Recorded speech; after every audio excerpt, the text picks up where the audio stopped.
रहीम कूक पाकिस्तान कूक की अज की पंजाबी बैठक तो उचेचे परौने जनाब राणा नासिर खान पंजाबी। तुसी जनाब परौने भी हो तो मेजमान भी हो, मेज़बान भी हो, यानी पंजाबी तुहाडे नां दा भी हिस्सा है तो तुहाडे खून का हिस्सा है।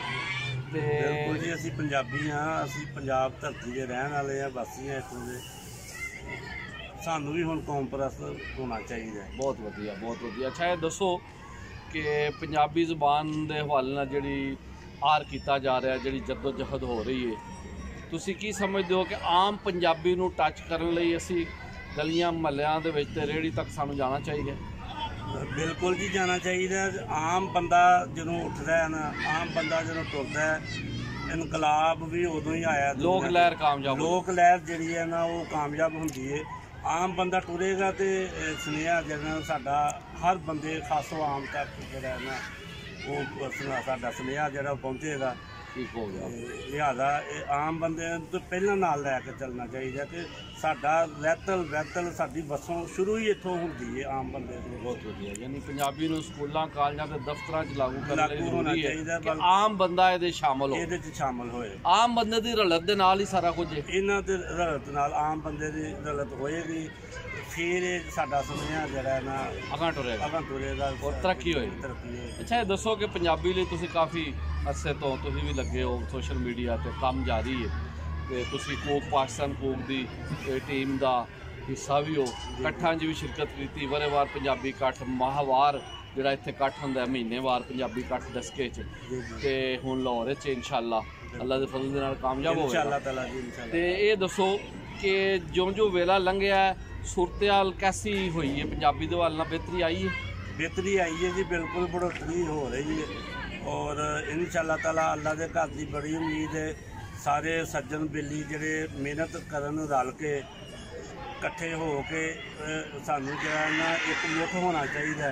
सही है, ते कट्ठ दे विच बरकत है, अल्लाह के नबी की सुन्नत भी है कि इतफाक करो ते एक दूजे की सलाह नाल चलो, सलाह करके इकट्ठे हो के तुरो। ठीक है, असी किताबां च भी बचपन तो पढ़ते आ रहे हैं कि इतफाक च बरकत है, कट्ठ दे विच बरकत है, इकट्ठे हो के चलांगे, नेक नीयत नाल चलांगे ते अल्लाह ताला की रात भी साडे काम च बरकत पाएगी।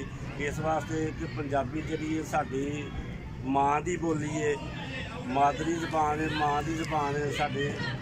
असी जिस माहौल जिस रैतल बैतल दे विच होश संभालिया ते ओहदे सानू ओहदी जिहड़ी है ना सानू पछाण जिहड़ी ओहदी होनी चाहिए, जिहदे तो असी बहुत दूर चले गए हैं।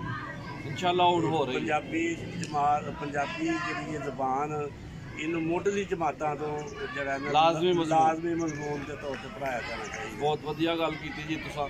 अच्छा ये दसो कि पंजाबी सियाने सूफी शायर बाबा फरीद, बुल्ले शाह, वारस शाह बहुत महान शायर ने, ख्वाजा गुलाम फरीद, ते तुहानू ये शायरां नूं पढ़दे होया मुख्तलिफ तुसां शायर पढ़े ने, तो इस टाइम तुसी किस बाबे की गल करोगे जिहड़े तुहाडे ज़हन दे विच आ रहा, जिहड़े महान जिहड़े साडे सूफी शायर ने, बाबा फरीद ने, बुल्ले शाह साहब ने, तो तुहानू की लगता है कि जिस बाबा फरीद का जिहड़ा मैसेज है, फरीदा मैनू मुंज कर जी जी निक्की कर कुट, फरीदा मैनू मुंज कर निक्की कर कुट, पर एक गाने रब दे जो भावें सो लुट, जो भावें सो लुट। बहुत वधिया जी। तो इस तरह बाकी शायर भी तुहानू पसंद ने? बिल्कुल, सारा एक तो एक वध जी। सारिया ने सुनेहा जिहड़ा है ना अपना वो माँ बोली दे विच दिता है और वधिया दिता, बहुत वधिया तरह जिहड़ा ना पहुँचाया साडे तक। हुण साडा काम है कि वो तो सानू सुनाह दे के चले गए ने, असीं इस काम नूं अगां टोर, असीं इस काम नूं इस सुनाह नूं लैके अगां टुरीए ते आउण वाली नस्ल तक पढ़ाइए, उन्हां नूं दसीए कि यह साडी माँ बोली है। साडे सूफी बजुर्गां ने भी अपना सुनेहा इहदे च दिता है। हुण माशाअल्लाह कुछ दोस्तां दी मेहनत नाल कुरान पाक का तर्जमा जिहड़ा ना पंजाबी ज़बान च हो गया, आ गया, छप के आ गया दारुसलाम तो अपना इमरान सरदार भाई साहब ने उन्होंने दोस्तों ने बेलियां ने मिल के जो उन्होंने काम किया माशाअल्लाह बहुत वधिया आर किया, बहुत वधिया आर किया उन्होंने। इसका अजर जो ना अल्लाह ताला की ज़ात उन्होंने देवेगी जी। ठीक हो गया इस वास्ते कि कुरान पाक अरबी च नाज़िल होया है ਉਤੋਂ ਦੀ ਲੁਕਾਈ ਦੀ ਜ਼ਬਾਨ ਅਰਬੀ ਸੀ। ਇਸ ਵਾਸਤੇ ਅੱਲਾਹ ਤਾਲਾ ਦੀ ਜ਼ਾਤ ਵੀ ਇਸ ਚੀਜ਼ ਦਾ ਖਿਆਲ ਰੱਖਿਆ ਤਾਂ ਕਿ ਇਹਨਾਂ ਨੂੰ ਮੇਰੀ ਗੱਲ ਸਮਝਣ 'ਚ ਆਸਾਨੀ ਹੋਵੇ। ਬਹੁਤ ਸੌਖੀ ਸਮਝ ਲੈਣੇ ਦਾ। ਬਹੁਤ ਵਧੀਆ ਤੁਸੀਂ ਗੱਲ ਕਰ ਰਹੇ ਹੋ ਕਿ ਜਿਹੜਾ ਪੈਗਾਮ ਹੈ ਉਦੋਂ ਸਹੀ ਸਮਝ ਆਉਂਦਾ ਜਦੋਂ ਉਹ ਮਾਦਰੀ ਜ਼ਬਾਨ ਉਹਦੀ ਮਾਂ ਬੋਲੀ, ਇਸ ਲਈ ਇਹਦਾ ਤਰਜਮਾ ਹੁਣ ਪੰਜਾਬੀ 'ਚ ਕਰ ਲਿਆ। ਬਹੁਤ ਵਧੀਆ ਗੱਲ ਨੂੰ ਅਸੀਂ ਅੱਗੇ ਵਧਾਵਾਂਗੇ। ਇਹ ਦੱਸੋ ਪੰਜਾਬੀ ਦੇ ਜਿਹੜੇ ਸਿੰਗਰ ਨੇ ਤੁਸੀਂ ਸੁਣੇ ਹੀ ਨੇ ਮੁਖਤਲਿਫ, ਤੁਹਾਨੂੰ ਆਮ ਤੌਰ ਤੇ ਕਿਹੜੇ ਸਿੰਗਰ ਜ਼ਿਆਦਾ ਪਸੰਦ ਨੇ? ਜੀ ਜਿਹੜੇ ਤੇ ਅਸਲ ਪੰਜਾਬੀ 'ਚ ਅਸਲ ਜਿਹੜੇ ਮਤਲਬ ਆਪਣੇ ਆਪ ਨੂੰ ਸਮਝਦੇ ਨੇ ਉਹਨਾਂ ਨੇ ਸਾਬਤ ਵੀ ਕੀਤਾ। ਉਹਨਾਂ ਦੇ ਪੁਰਾਣੇ ਸਿੰਗਰਾਂ ਦੇ ਵਿੱਚ ਪਠਾਣੇ ਸਾਂ ਹੈ, ਆਲਮ ਲੁਹਾਰ ਹੈ, ਬਾਜਾਂ ਮਾਰੀਆਂ ਬੁਲਾਇਆ ਕਈ ਵਾਰ, ਕਿਸੇ ਨੇ ਮੇਰੀ ਗੱਲ ਨਾ ਸੁਣੀ। ਤੇ ਆਰਫ ਲੁਹਾਰ ਦੇ ਪੁੱਤਰ ਉਹਦਾ ਉਹ ਜੁਗਨੀ ਬੜੀ ਅੱਛੀ ਪੜ੍ਹੀ ਉਹਨੇ, ਬਹੁਤ ਜਿਹੜਾ ਨਾ ਉਹਨੇ ਮਿਹਨਤ ਨਾਲ ਬੜੇ ਅੱਛੇ ਤਰੀਕੇ ਨਾਲ ਉਹਨੇ ਪੜ੍ਹੀ ਹੈ। ਅੱਗੋਂ ਉਹਦੇ ਬੱਚੇ ਨੇ ਛੋਟੇ ਛੋਟੇ ਪੁੱਤਰ ਇੱਕ ਦਿਨ ਟੀਵੀ 'ਤੇ ਬੈਠਾ ਵੀ ਬੜਾ ਅੱਛੇ ਤਰ੍ਹਾਂ ਸ਼ੇਰ ਉਹਨਾਂ ਨੇ ਸੁਣਾਇਆ ਸੀ।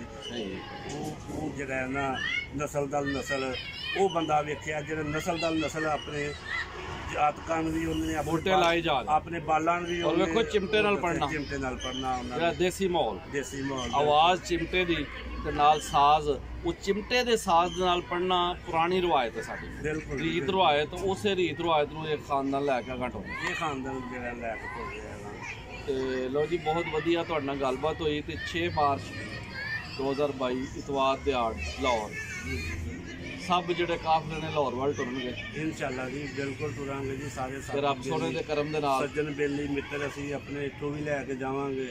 ਉੱਥੇ ਵੀ ਜਿਹੜੇ ਅਜ਼ੀਜ਼ ਦੋਸਤ ਆਪਣੇ ਹੈ ਨੇ ਸੱਜਣ ਮਿੱਤਰ ਜਿਹੜੇ ਉੱਥੇ ਰਿਸ਼ਤੇਦਾਰ ਜਿਹੜੇ ਨੇ ਅਸੀਂ ਉਹਨਾਂ ਨੂੰ ਵੀ ਕਹਾਂਗੇ ਵੀ ਹੈਲਪ ਕਰਾਂਗੇ ਇਨਸ਼ਾਅੱਲਾ।